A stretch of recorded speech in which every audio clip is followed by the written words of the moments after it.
Good morning, everyone. This is such a profound, multifaceted, just beautiful, not the reading is, of course, deeply moving, but Swamiji's explanation of it, it just feels like he managed to touch on the entire essence of this, of our spiritual path. And it brings up for me, as I was listening to Tandava read it, of course I read it many times yesterday, I feel so moved by the help that we've been given on this path. I mean, to have had a true avatar come to us and Swamiji to be there. I know I've said this many times, but these avatars who take form, they take human form to allow us to relate to that which is formless, which is, of course, Christ consciousness.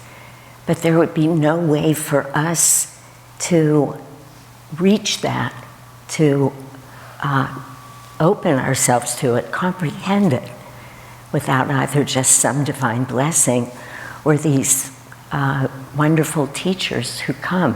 As Swamiji said, he said Krishna, Buddha, Jesus Christ, and by inference, all who came after, of course referring to Paramahansa Yogananda, but others too, those who are true avatars, who represent for us exactly the goal of this life.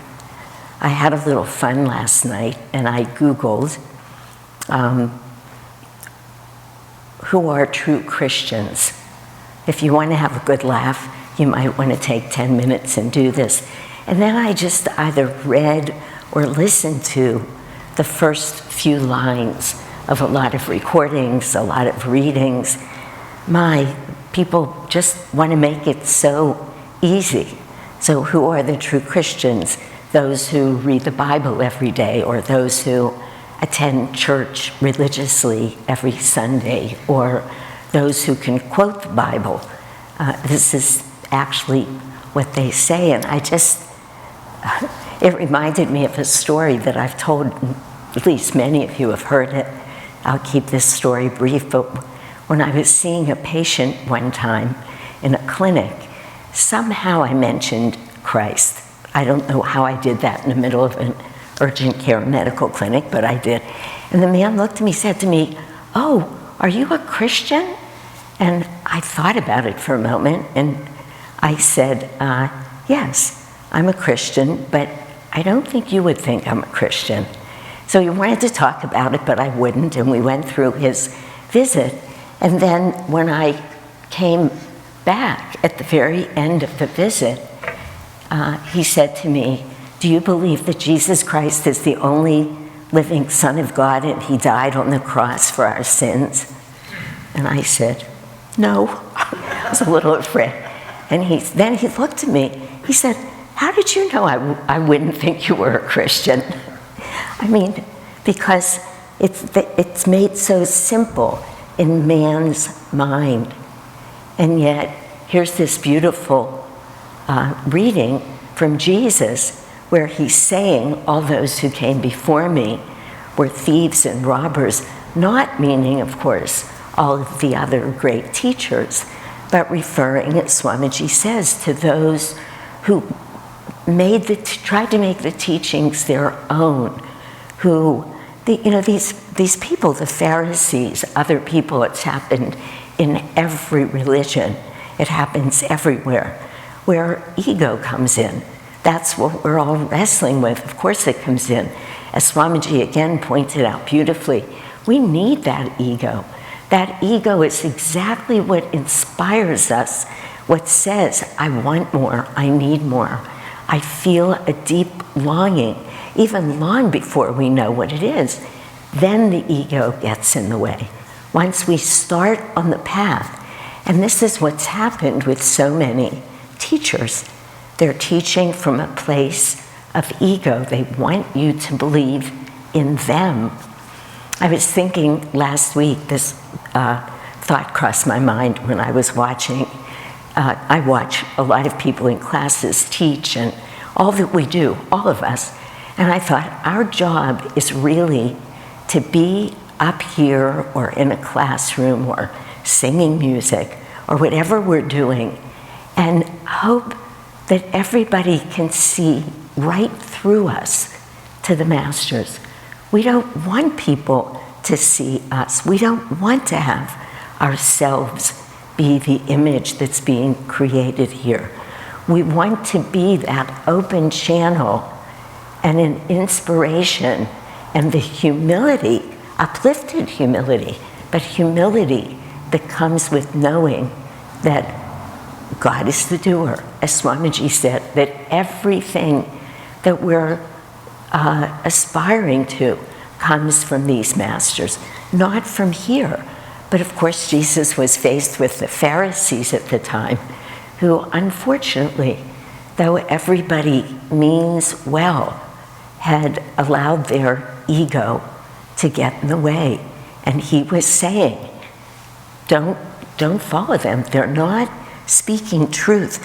I looked up the whole quote from the Bible that Swamiji took this from. This is really very beautiful because Jesus is trying, like he always did, he didn't speak directly, but he always noticed when the crowds or his disciples really understood, really could receive what he was offering.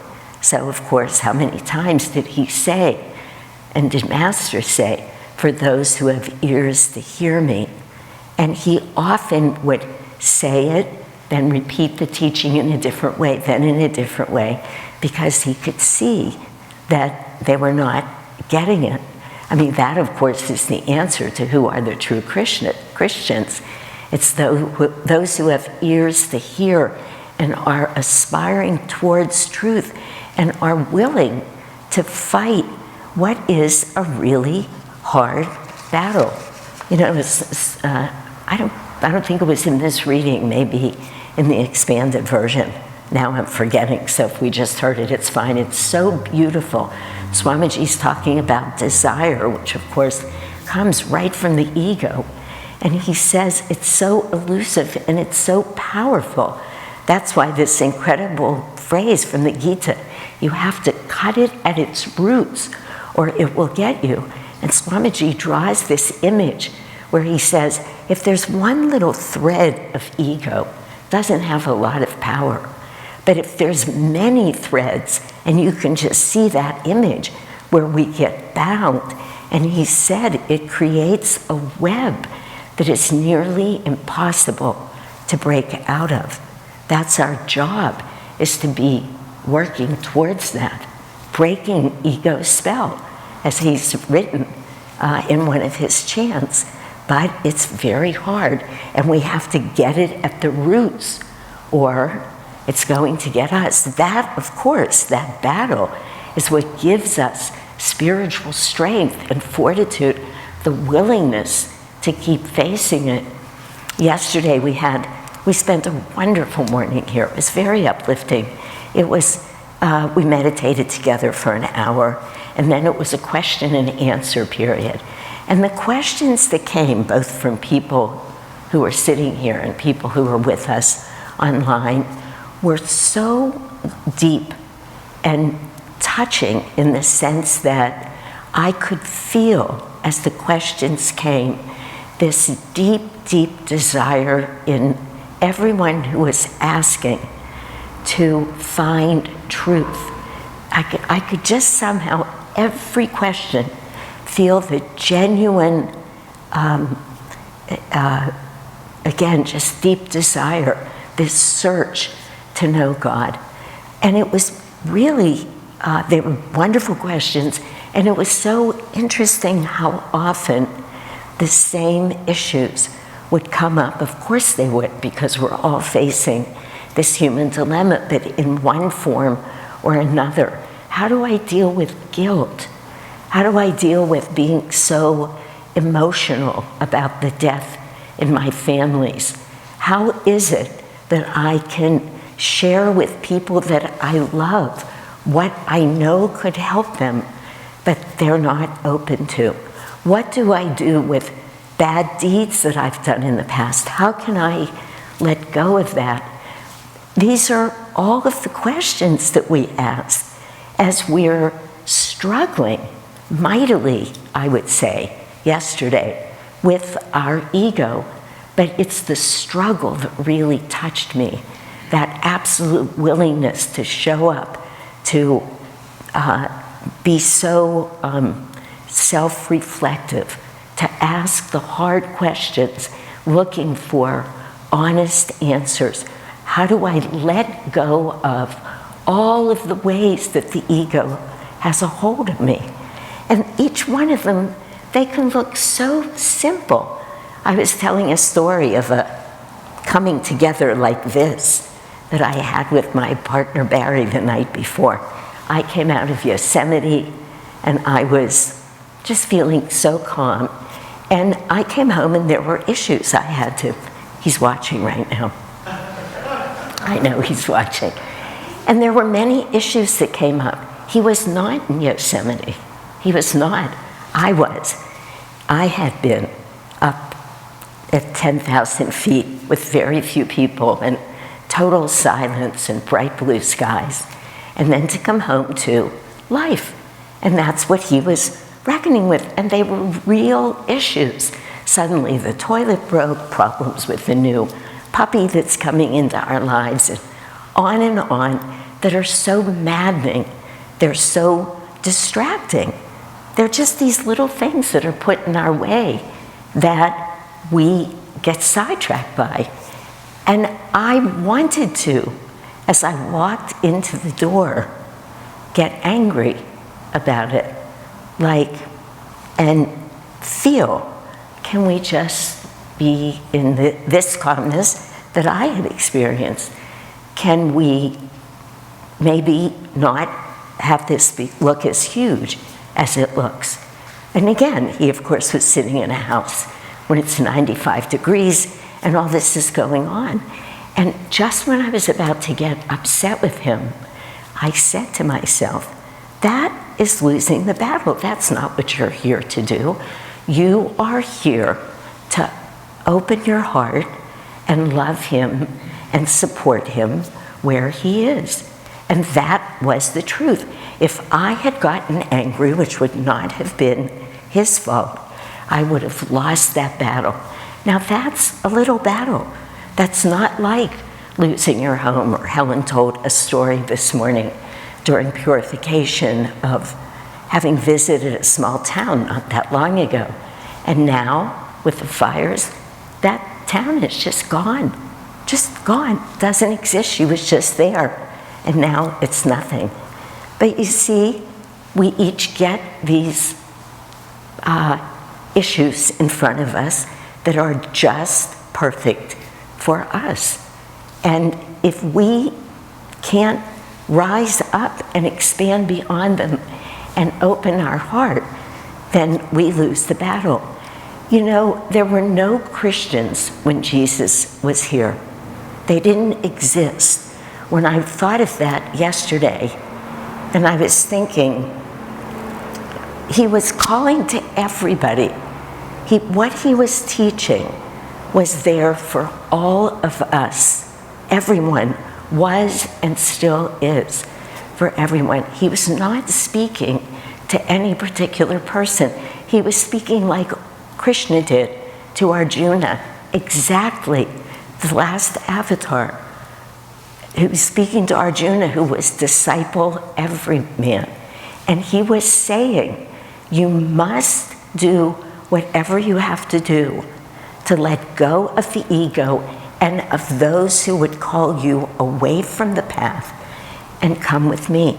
You have to be the sheep that I can, you're my sheep, not Jesus, but my meaning God.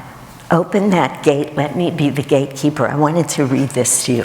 It's so beautiful how he says, in essence, here's the battle. It'll come to you in many different ways. Fight the battle.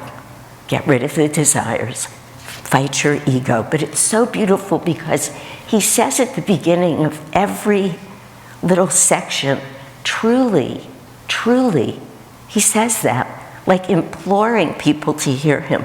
Truly, truly, I tell you, whoever does not enter the sheepfold by the gate, but climbs in some other way, is a thief and a robber.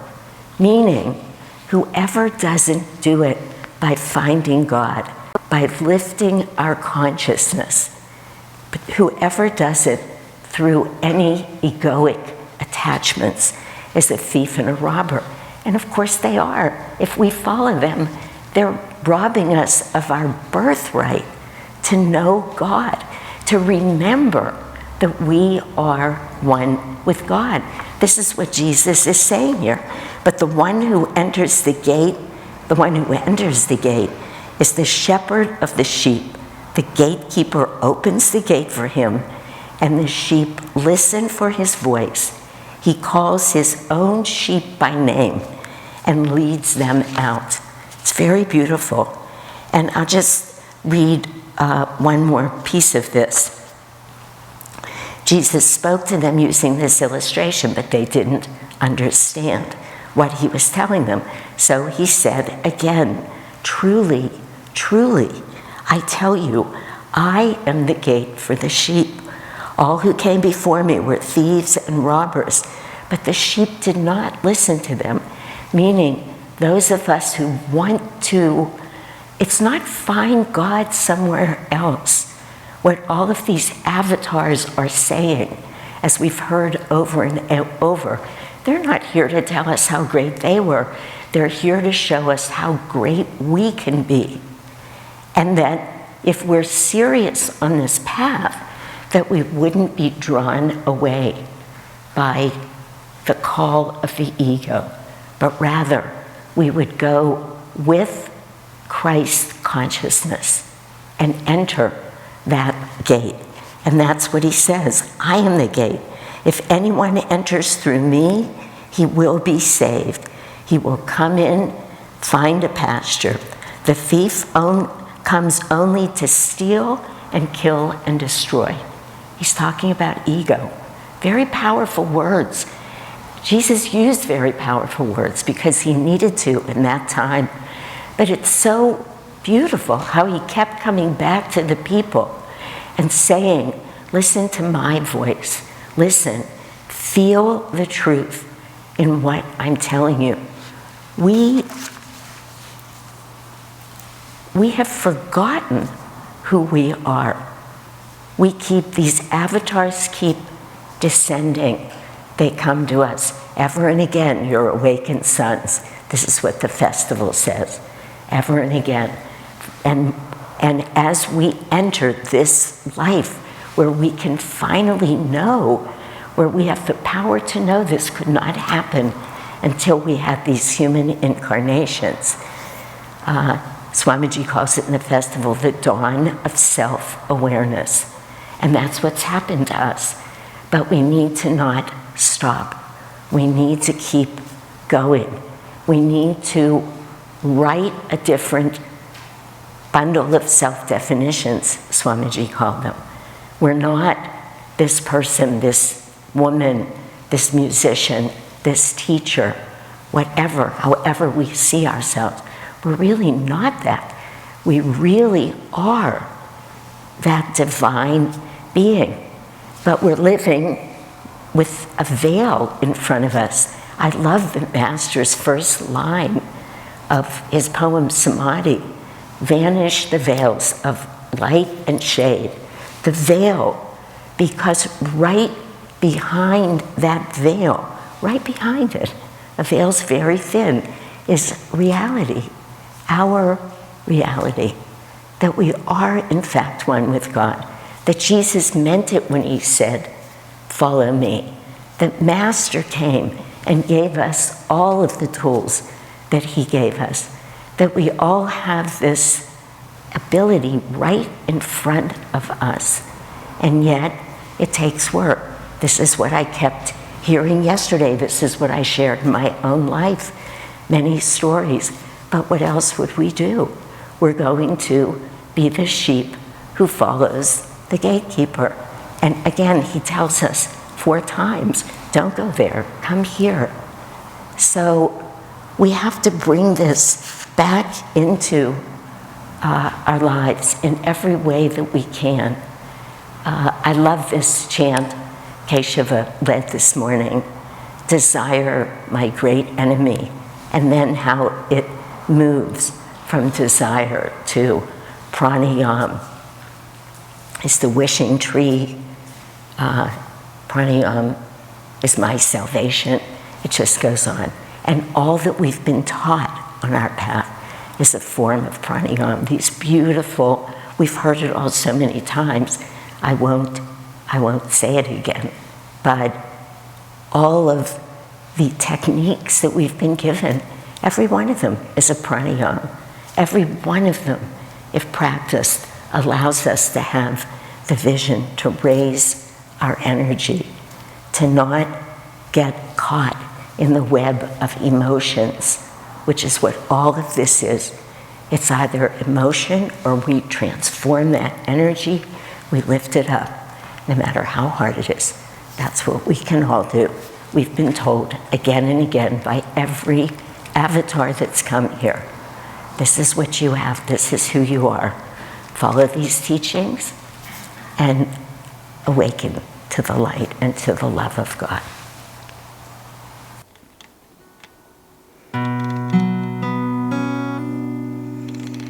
I've heard your flute high on a cloud, your call I can't resist. Oh, let me come and play with you. We'll scatter music with the dew and sound the morning mist.